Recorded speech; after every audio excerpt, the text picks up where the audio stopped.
කොහොමද යාළුවනේ ඔයාලව පිළිගන්නවා ජස්ටිබෝගේ 5 lesson 4 වීඩියෝ එකට.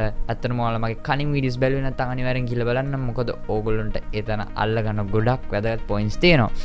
ඉතින් ඒ ටික බලලා ඊට පස්සේ මේ වීඩියෝ එකත් අනිවාර්යයෙන්ම ඇවිල්ලා බලන්න. මේ වීඩියෝ එකෙන් මම කතා කරන්නේ කොහොමද ඩිසයිනර්ස්ලට Fiverr එකේ ගේම ගහන්න කියලා. ෆස්ට් ඕඩර් එක ගන්න කොහොමද කියලා. ලෝගෝ ඩිසයිනර්ස්ලට, වෙබ් ඩෙවලොපර්ස්ලට, එතකොට වීඩියෝ එඩිටින් කරන කට්ටියට, ඒ හැමෝටම මේ ඩිසයිනින් සයිට් එකේ වැඩ කරන හැමෝටම ගොඩ යන විදිය තමයි මම අද මේ වීඩියෝ එකෙන් කියලා දෙන්නේ. එහෙනම් ලෙසන් එකට යමු.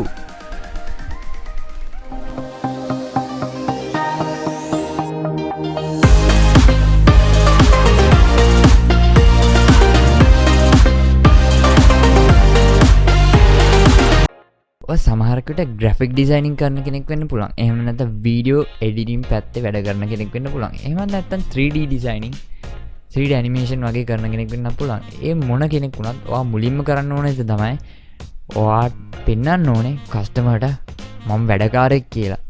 ඒ කියන්නේ ඔයාට කරන්න මොනවාද පුළුවන්, ඔයාගේ ටැලන්ට් එක මොකද්ද, ඔයාට කොයි වගේ කොයි විදිහේ මොන ටෙක්නික්ස් පාවිච්චි කරලාද ඩිසයින්ස් කරන්න පුළුවන් කියලා ක්ලයන්ට් හැම වෙලාවෙම පෙන්වන්න ඕනේ. ඉතින් එහෙම ක්ලයන්ට් කෙනෙක්ට පෙන්වන්නත් ඔයාලා බිගිනර්ස් නිසා සමහරකට ක්ලයන්ට් නැති වෙන්න පුළුවන්. ඉතින් කොහොමද මේ ක්ලයන්ට්ස්ලා හොයාගන්නේ? හොයාගන්න තියෙන සුපිරිම විදිය තමයි සෝෂල් මීඩියා කියන්නේ. ඔයාලට පුළුවන් සෝෂල් මීඩියා එකේ account එකක් එහෙම නැත්නම් page එකක් හදාගන්න. page එකට ඔයා හදන ඩිසයින්ස් දාන්න. එහෙම daily upload කරන මොකක් හරි ඩිසයින් එක. එහෙම දිගට කරන් යද්දී ඔයාලට එතනින් කස්ටමර්ස්ලා හදාගන්න පුළුවන්. එතකොට ඒ ඩිසයින්ස් දකින්න සමහරක් කට්ටියට මැසේජ් කරලා අහන්න පුළුවන් මටත් පුළුවන් මේ වගේ හදලා දෙන්න. එහෙම ටික එතන හදාගන්න පුළුවන්. ඊට පස්සේ ටිකක් කලෝක කරගෙන යද්දී ඔයාලට ලයික්ස් ඇටෙනවා, ඒකේ රිවිව්ස් ඇටෙනවා. එහෙම ඉඳලා ෂේප් එකේ එතන කනෙක්ෂන් පුළුවන් නම් Fiverr එකට ගන්න බලන්න. මොකද Fiverr එකේ තියෙන ඩිමාන්ඩ් එක වැඩි. ඒකින්ද ඔය Fiverr එකේ රේටින්ග්ස් හදාගත්තොත් ඔයාට ලොකු සේල් එකකට යන්න පුළුවන්. ඉතින් ඒක තමයි පළවෙනි එක. ඊට පස්සේ දෙවෙනි එක තමයි ඔයාලට තව විදියක් තියෙනවා මේ වැඩේ කරන්න. ඒ තමයි පෝර්ට්ෆෝලියෝ එක හදාගන්න එක. පෝර්ට්ෆෝලියෝ එක කියන්නේ ඔයා හදන සාම්පල් ඩිසයින්ස් දාලා පොඩි ඩොකියුමන්ට් එකක් හදාගන්න එක. එහෙම නැත්නම් ඔන්ලයින් වෙබ්සයිට්ස් තියෙන සමහරක් ඒවා ඔයාලට පුළුවන් පෝර්ට්ෆෝලියෝ account එකක් හදාගන්න. මොකද ඔයා ඩිසයිනින් මොන හරි කරනවා නම් කස්ටමර් කෙනෙක් සාම්පල්ස් ඔයා කොයි වගේ ඒවද ඩිසයින් කරන්න කියලා එයාට අයිඩියා එකක් ගන්න ඕන නම් එයා ඉල්ලන ඩොකියුමන්ට් එක තමයි ඒක. ඔයා ඒක දුන්නාට පස්සේ එයාට අයිඩියා එකක් එනවා මෙයාට වැඩේ කරන්න පුළුවන්. මෙයා මගේ වැඩේ මේ විදියටම සුපිරියර් කරයි කියලා එයාට ඔයා ගැන විශ්වාසයක් ඇති වෙනවා. ඊට පස්සේ තුන්වෙනි එක තමයි ස්ප්‍රෙඩ් ඔන්ලයින්. ඒ කියන්නේ ඔන්ලයින් ඔයාගේ ඩිසයින්ස් පතුරන එක. ඔයාට පුළුවන් බ්ලොග් එකක් හදන්න, FB එකේ page එකක් හදන්න. එතකොට තව account එකකින් groups වල share කරන්න පුළුවන්. ඕම හැමතැනම පැතිරලා ගියොත් එහෙම කෙනෙක් සර්ච් කරාම ඔයාගේ ඩිසයින් එකක් හවු වෙන්න තියෙන chance එක වැඩි වෙනවා. ඉතින් මේ chance එක වැඩි වුණාට පස්සේ ඔයා හිතන්න ඔයාට client කෙනෙක් set වෙන්නේ නැති වෙයිද? අනිවාර්යෙන් set වෙනවා. ඉතින් ඒ වගේ ඔයාට පුළුවන් ඔයාගේ Fiverr එකට ඒ clients ලා ටික link කරගන්න. ඊට පස්සේ ඉතින් දිගටම එයාලව අල්ලගෙන ඔයාට තියෙන්නේ client base එක තියාගෙන sale එක කරගෙන යන්න. ඉතින් ඊට පස්සේ තව ක්‍රමයක් තියෙනවා.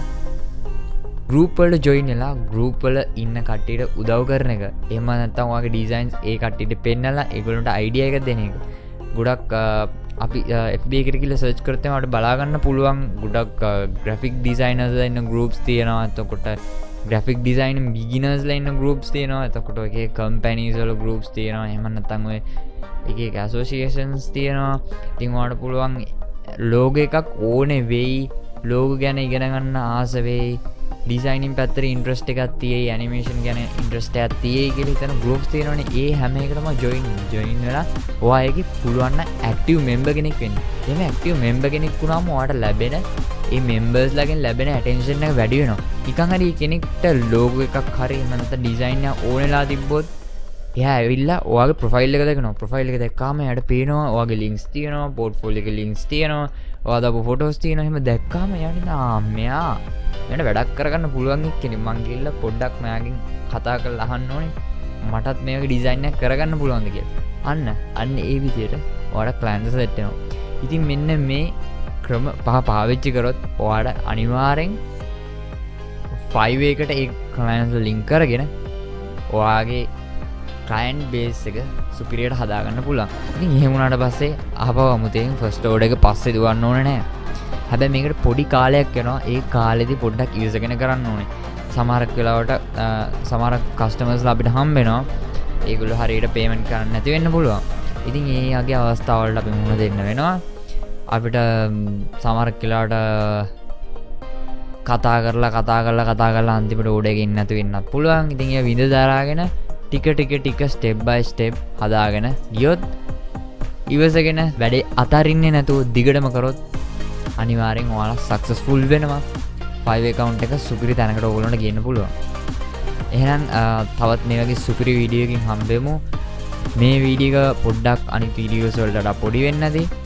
හැබැයි මම ඉස්සරහට තව ගොඩක් දේවල් හොයාගෙන ඔයාලට වීඩියෝස් හදලා දාන්න හිතන් ඉන්නේ. මම මේ දවස්වල මම වැඩ කරන තැන, කියන්නේ මම ට්‍රේනින් යන තැන ප්‍රොජෙක්ට් එකක් කරනවා. ඇත්තටම ගියොත් වෙබ් ඇප්ලිකේෂන් එක ඩෙවලොප් කරනවා. ඉතින් මේ software පැත්තත් ඉගෙන ගන්න කැමති ගොඩක් අය මේක ඉන්නවා මම දන්නවා. ඉතින් ඒ කට්ටියට මගේ වැඩේ හරි ගියොත් මම අනිවාර්යෙන් ඒ පැත්තේ ටියුටෝරියල්ස් කරලා දානවා. එතකොට ඕගොල්ලන්ට පුළුවන් මාත් එක්ක එකතු වෙලා තව ගොඩක් දේවල් ඉගෙන ගන්න. එහෙනම් see you just bro යනවා. අනිවාර්යෙන් මගේ මේ වීඩියෝ එක like කරන්න, subscribe කරන්න.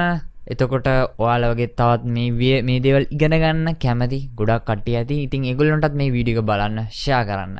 එහෙනම් තව ලෙසන් එකකින් සෙට් වෙමු. just bro යනවා. bye.